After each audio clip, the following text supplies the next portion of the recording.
నమస్కారం city news కి స్వాగతం. ముందుగా ముఖ్యాంశాలు.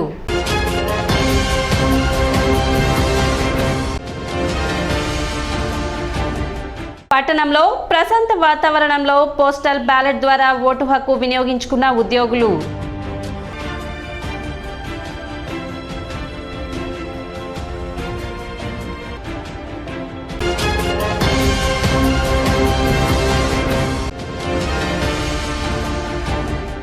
వైసీపీ తెచ్చిన ల్యాండ్ టైటిలింగ్ యాక్ట్ చట్టాన్ని వ్యతిరేకిస్తూ తహసీల్దార్ కార్యాలయంలో వినతి పత్రం అందజేసిన పట్టణ టీడీపీ నేతలు.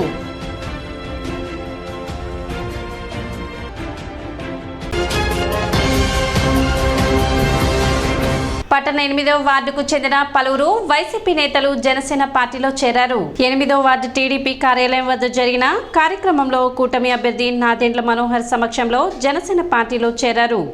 మునగా నరసింహ ఆధ్వర్యంలో వైసీపీకి చెందిన జంపని ఆదినారాయణ, జంపని మనోజ్, జ్యోతి, కోట సుబ్బారావు, కోట రజని, జంపని కళ్యాణ్లు జనసేన పార్టీలో చేరారు. నాదెండ్ల మనోహర్ వారికి పార్టీ కండువ కప్పి పార్టీలోకి ఆహ్వానించారు. కార్యక్రమంలో టీడీపీ జనసేన పార్టీ నాయకులు, కార్యకర్తలు పాల్గొన్నారు.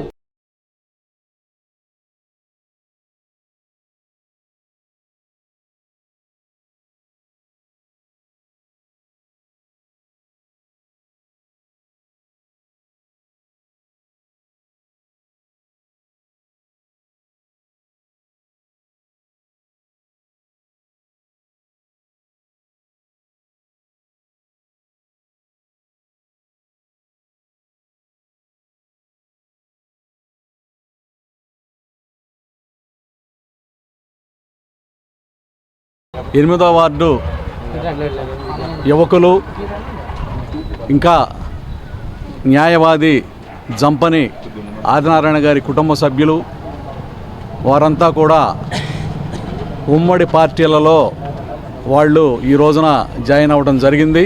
మరి యొక్క కార్యక్రమాన్ని మునగా నరసింహ, నక్కా సాయి, ఇంకా చాలామంది యువకులు, పెద్దలు చాలా భారీ ఎత్తున ఈ యొక్క కార్యక్రమాన్ని ఏర్పాటు చేసి ఉమ్మడి అభ్యర్థి అయినటువంటి నాదెండ్ల మనోహర్ గారిని ఇక్కడికి ఆహ్వానించి ఆయన సమక్షంలో వీరంతా కూడా పెద్ద ఎత్తున జనసేన పార్టీలో వీరు జాయిన్ అవ్వడం జరిగింది. తెలుగుదేశం పార్టీ హయాంలో ముస్లింల సంక్షేమానికి పెద్దపీట వేసినట్లు మాజీ మంత్రి, పొలిట్ బ్యూరో సభ్యులు నక్కా ఆనందబాబు తెలిపారు. బట్టిప్రోలు మండల ముస్లింల ఆత్మీయ సమావేశంలో మాజీ మంత్రి, పొలిట్ బ్యూరో సభ్యులు నక్కా ఆనందబాబు పాల్గొన్నారు. పండుగకు రంజాన్ తోఫా మైనార్టీ కార్పొరేషన్ ద్వారా పేద ముస్లింలకు సబ్సిడీ రుణాల మంజూరు చేశామన్నారు. పండుగకు రంజాన్ తోఫా మైనార్టీ కార్పొరేషన్ ద్వారా పేద ముస్లింలకు సబ్సిడీ రుణాల మంజూరు చేశామని తెలిపారు. ప్రతి మండలంలో షాదీ ఖానాలు ఏర్పాటు చేశామని, ప్రతి సంవత్సరం రంజాన్ మాసంలో మసీదుల అభివృద్ధి నిమిత్తం 20,000 రూపాయలు మంజూరు చేయడం జరిగిందని ఆనందబాబు తెలిపారు. షాదీ ముబారక్ పథకం ద్వారా పేద ముస్లింలకు 50,000 రూపాయల ఆర్థిక సహాయం అందించడం జరిగిందని, విదేశీ విద్యా పథకం ద్వారా ముస్లిం విద్యార్థులను రాష్ట్ర వ్యాప్తంగా 577 మందికి 10 లక్షల రూపాయల చొప్పున మంజూరు చేసి విదేశాలకు పంపినట్లు తెలిపారు. వేమూరు నియోజకవర్గంలోని 21 మసీదులలో 17 మసీదుల్లో పేష్ ఇమాంకు 5,000 రూపాయలు, మౌసంలకు 3,000 రూపాయలు గౌరవ వేతనం అందించడం జరిగిందని తెలిపారు. బీజేపీతో పొత్తు పెట్టుకున్నామని మీకు ఏమైనా భయాలు ఉన్నాయేమో, తెలుగుదేశం పార్టీ లౌకికవాద పార్టీల ముస్లింల హక్కులకు ఎక్కడా కూడా భంగం కలగకుండా వారి యొక్క మనోభావాలను గౌరవిస్తున్నామని తెలిపారు. 1999 నుండి నేటి వరకు బీజేపీతో పొత్తు పెట్టుకున్న ఎక్కడా కూడా ముస్లింలు హక్కులకు భంగం వాటిల్లలేదని, తెలుగుదేశం పార్టీ ముస్లింలు అభివృద్ధికి తోడ్పాటు అందిస్తుందని, ముస్లింల మనోభావాలను గౌరవిస్తుందని ఆనందబాబు తెలిపారు. కార్యక్రమంలో బట్టిప్రోలు మండల పరిధిలోని ముస్లింలు పాల్గొన్నారు.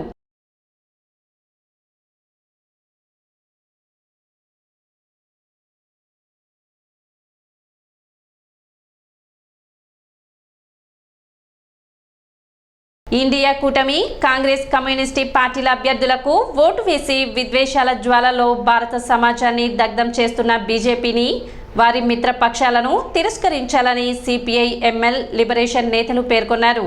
మోడీ బీజేపీని, ఆ పార్టీ ప్రత్యక్ష పరోక్ష మిత్రులను ఎన్నికల్లో తిరస్కరించాలని, ఇండియా బ్లాక్ పార్టీలకు కాంగ్రెస్ కమ్యూనిస్టు పార్టీల అభ్యర్థులను గెలిపించమని పిలుపునిస్తూ నెల్లూరు, ఒంగోలు, విజయవాడ, బాపట్ల, గుంటూరు, నర్సాపురం, రాజమండ్రి, అనకాపల్లి, విశాఖపట్నం, అరకు పార్లమెంట్ నియోజకవర్గాల్లో ఏప్రిల్ 29 నుంచి భారత్ బచావో ప్రతినిధులు ప్రచారం చేస్తున్నారు. ఆ పర్యటనలో భాగంగా తెనాలిలో నిర్వహించిన మీడియా సమావేశంలో రాష్ట్ర committee chairman Chigurupati Bhaskar Rao, media విభాగం రాష్ట్ర కార్యదర్శి జీవి రంగారెడ్డి, కృష్ణా గుంటూరు జిల్లాల ఆర్గనైజింగ్ కార్యదర్శి కోలా నవజ్యోత్, యువజన కార్యదర్శి అందేశాం, గుంటూరు జిల్లా కార్యదర్శి వేము సమత పాల్గొన్నారు.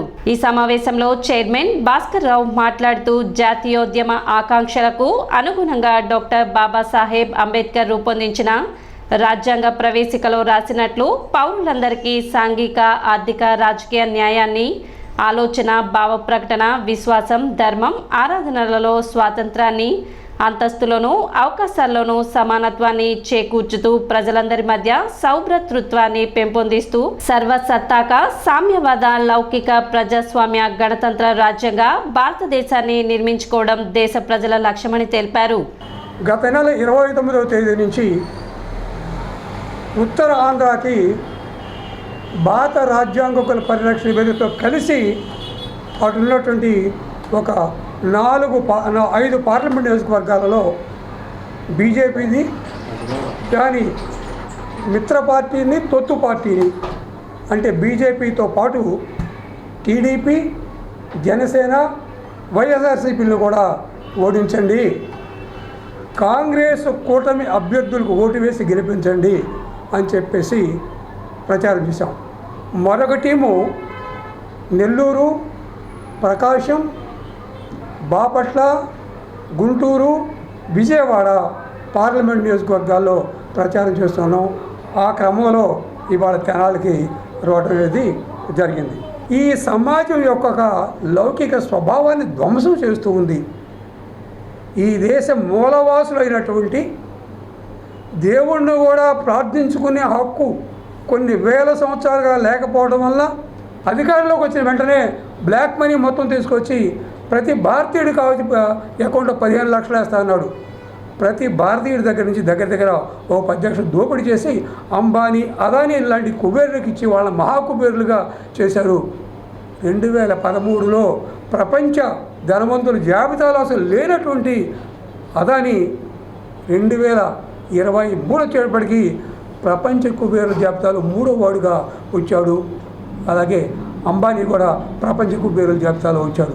2014 తర్వాత గడిచిన 10 సంవత్సరాల భారతీయ జనతా పార్టీ నరేంద్ర మోడీ పాలనలో అన్ని రంగాల్లో తిరోగమన దిశలో ప్రయాణం సాగుతుందని, ఈ పాలన కాలంలో రాజ్యాంగానికి, ప్రజాస్వామ్యానికి, అసలు భారతదేశ భావనకే పెను ప్రమాదం ఏర్పడిందని అన్నారు. భారతదేశ స్వాతంత్ర్యం కోసం అనేక సంవత్సరాలు అనేక రూపాల్లో పోరాటాలు జరిగినాయి. వాటిల్లో ఒక అత్యంత ముఖ్యమైన పోరాటం క్విట్ ఇండియా, దేశాన్ని వదిలి వెళ్ళిపో, మా దేశాన్ని మేము పాలించుకుంటాం అని క్విట్ ఇండియా అనేటువంటి పోరాటం 1940 ప్రాంతంలో. ఆ పోరాటం తర్వాతే మనకి స్వాతంత్రం ఇవ్వడానికి బ్రిటిష్ వాళ్ళకి ఇంకా అనివార్యమైనటువంటి పరిస్థితి వచ్చింది. ఇప్పుడు భారత రాజకీయాల నుంచి క్విట్ బీజేపీ, భారత రాజకీయాల నుంచి క్విట్ బీజేపీ అనేది కనుక రాకపోతే ఈ దేశంగా మనదాలదు. ఇంతకుముందు భాస్కరరావు చెప్పినట్టు ప్రైవేటైజేషన్ చేస్తే ఉదాహరణకి విశాఖ ఉక్కుని అధికారిక అంచనా దాని విలువ 3.5 లక్షల కోట్ల రూపాయలు. దాన్ని 35,000 రూపాయలకి 35,000 కోట్ల రూపాయలకి పోసుకోవాళ్ళకి అమ్మడం అంటే దాని అర్థం ఊరికే ఇచ్చేటువంటి మేము లెక్కేసుకుంటున్నాం, దారదత్తం చేయడానికి మేము లెక్కేసుకుంటున్నాం. మరో స్వాతంత్ర సమరానికి యావత్ భారతదేశం పూనుకోకపోతే భారతదేశానికి మోక్షం లేదు. ఈ ఎన్నికలు అవినీతిమయమైనటువంటి మాఫియాలుగా ఉన్నటువంటి పార్టీలుగా మారి, మాఫియా పార్టీలుగా ఉన్నటువంటి పార్టీలు ఈ రోజున ఆంధ్రప్రదేశ్ని రాజ్యం వెళ్తున్నాయి. వీళ్ళు వాళ్ళ స్వప్రయోజనాల కోసం ఏం చేయడానికైనా సిద్ధంగా ఉన్నటువంటి పరిస్థితి ఈరోజు ఉన్నది. కాబట్టి ఈ దేశంలో ప్రజాస్వామ్యం నిలబడాలన్నా, ఈ దేశంలో రాజ్యాంగం నిలబడాలన్నా ఈ అవసరాన్ని గుర్తించి భారత్ బచావో ఆర్ఎస్ఎస్ భావధారానికి వ్యతిరేకంగా పనిచేస్తూ ఉన్నది. ఈ శక్తుల్ని ఓడించడం అనుకునేటువంటిది భవిష్యత్తు తరాలకు అవసరం ఉన్నది. ఈ రోజున గనక మళ్ళీ అధికారం భారతీయ జనతా పార్టీకి, మోడీకి అధికారంలోకి వస్తే మనమంతా, మన పిల్లలంతా కూడా బానిసత్వంలో బతకాల్సిన పరిస్థితి ఉన్నది. కాబట్టి మనం ఈ మత సామరస్యాన్ని కోరుకునేటువంటి సెక్యులర్ పార్టీలన్నింటినీ కూడా 24 పార్టీలు దేశవ్యాప్తంగా బీజేపీకి వ్యతిరేకంగా ఇండియా అలయన్స్గా ఏర్పడినాయి. ఆ ఇండియా అలయన్స్ అభ్యర్థులను గెలిపించమని చెప్పేసి మేము మా భారత్ బచావ్ తరఫున విజ్ఞప్తి చేస్తూ ఉన్నాం. మండలంలోని పిడపర్రు, పిడపర్తిపాలెం, మున్నంగి గ్రామాల్లో ఎన్డీఏ కూటమి అభ్యర్థి నాదెండ్ల మనోహర్, గుంటూరు పార్లమెంట్ అభ్యర్థి డాక్టర్ పెమ్మసాని చంద్రశేఖర్ సతీమణి శ్రీరత్నలు కలిసి పర్యటించారు. తెలుగుదేశం పార్టీ ప్రకటించిన సూపర్ 6 సంక్షేమ పథకాలను వివరించారు. వైఎస్ఆర్ కాంగ్రెస్ పార్టీకి ఒకసారి ఓటేస్తేనే 10 ఏళ్లు అభివృద్ధిలో వెనుకబడ్డామని చెప్పారు. మరోసారి ఆ పొరపాటు చేయవద్దని ప్రజలను కోరారు. రానున్న ఎన్నికల్లో కూటమి అభ్యర్థులకు మద్దతు పలకాలని కోరారు. తెలుగుదేశం పార్టీ మండల అధ్యక్షులు భీమవరపు కోటిరెడ్డి, వంగ సాంబిరెడ్డి, మాజీ సర్పంచ్ యోగానంద చటర్జీ తదితరులు పాల్గొన్నారు.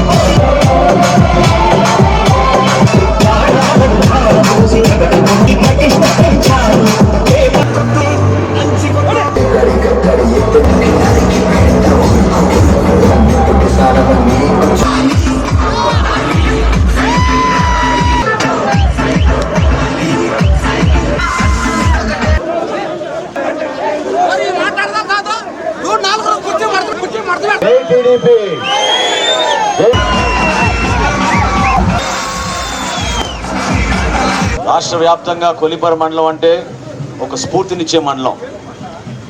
అద్భుతమైన పంటలు, కష్టపడే మనస్తత్వం, కొత్త ఆలోచనలతోటి మీరు చేసిన ప్రయత్నాలు ప్రతి ఒక్కరు కూడా గుర్తుపెట్టుకుంటారు. రైతాంగాని కోసం అనేక సందర్భాల్లో ఇక్కడ కార్యక్రమాలు చేశాం.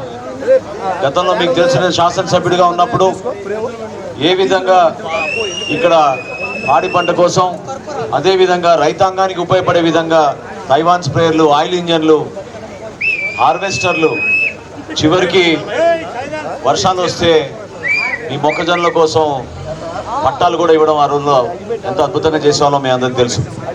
అదే సందర్భంలో మన మున్నంగి గ్రామంలో ఎప్పుడూ జరగని విధంగా ఒక పబ్లిక్ హెల్త్ సెంటర్ మనం ఇక్కడ ఏర్పాటు చేసాం. ఒక ఆసుపత్రి ఇక్కడ ఏర్పాటు చేసాం. ఆసుపత్రి ఏర్పాటు చేసింది ఎందుకంటే మున్నంగికి ఒక అద్భుతమైన భవిష్యత్తు ఉంది. ఇక్కడ చాలా మంది ప్రయాణం చేసి తెనాలికో, గుంటూరుకో, విజయవాడకో చిన్న వైద్య సదుపాయాల కోసం కూడా ప్రయాణిస్తే ఇబ్బంది పడుతుందనే ఉద్దేశంతో ఈ విధంగా మన మండలం ఆ రోజుల్లో ఉమ్మడి గుంటూరు జిల్లాలో అభివృద్ధి విషయంలో కానివ్వండి, సంక్షేమం విషయంలో కానివ్వండి అందరికన్నా ముందుండి నంబర్ 1 స్థానంలో కొలిపర మండలం ఉండేది ఆ రోజుల్లో.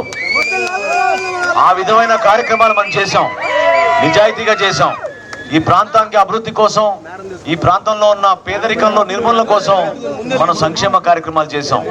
ఈ రోజున ఒక ఉమ్మడి అభ్యర్థిగా Telugu Desam party, Janasena party, Bharatiya Janata party కలిసి పోటీ చేస్తున్న సందర్భంలో మిమ్మల్ని అందరినీ మేము కోరేది, దయచేసి మీరు ఆలోచించుకోండి. ఈ 5 సంవత్సరాలు ఏ విధంగా ప్రతి వర్గం నష్టపోయిందో మన రాష్ట్రంలో, ఏ విధంగా రైతాంగం నష్టపోయింది, ఏ విధంగా రైతాంగం ఈ ప్రాంతంలో పంట నష్టం కోసం ఎదురు చూశారు, ఏ విధంగా అధిక వర్షాలు వచ్చినప్పుడు రాష్ట్ర ప్రభుత్వం నుంచి కనీసం అధికారులు కూడా మిమ్మల్ని వచ్చి పరామర్శించలేదో మీ అందరికీ తెలుసు. డిసెంబర్ 24వ తారీఖున ముఖ్యమంత్రి ఇక్కడ చేసిన వాగ్దానం ఏంటి చెప్పండి? మీ ఖాతాల్లోకి నష్టపరిహారం పడిపోతుంది రేపటి రోజునే అన్నారు. ఇక్కడ ఎవరికైనా పంట నష్టం జరిగిన రైతులకి నష్ట బీమా పథకం వచ్చిందా చెప్పండి? మీకు ఎవరికైనా బీమా పథకం వచ్చిందా ఊర్లో చెప్పండి? మీకు ఒక విషయం చెప్తే మీరు ఆశ్చర్యపోతారు. నరేంద్ర మోడీ గారు బీమా పథకం రైతుల కోసం ఏర్పాటు చేసినప్పుడు రాష్ట్ర ప్రభుత్వం కట్టాల్సిన నిధులు కూడా వీళ్ళు కట్టలేదు. మొత్తం ఆంధ్రప్రదేశ్ రాష్ట్రంలో కేవలం 4 ఎకరాల భూమినే వీళ్ళు బీమా పథకం కింద తీసుకొచ్చారు. అది కూడా కర్నూలు జిల్లాలో. ఎక్కడ కూడా రైతాంగానికి నష్టం జరుగుతుంటే ఈ ప్రభుత్వం ఆదుకోలేదు. అంటే ఇప్పుడున్న ప్రభుత్వంలో మనకి ఏమి అన్యాయం జరుగుతుంది, రాబోయే ప్రభుత్వం ఎంత ఆశాజనకంగా ఉందనేది మనకి బాగా వివరించారు. సో ఇప్పటి వరకు ఎంతో కష్టపడి మీరందరూ ఎన్నో ఒడిదుడుకులు ఓర్చుకొని కలుపుకుంటూ ముందుకెళ్లారు. అలాగే నాయకులు కూడా అదే స్ఫూర్తితో నడుస్తున్నారు.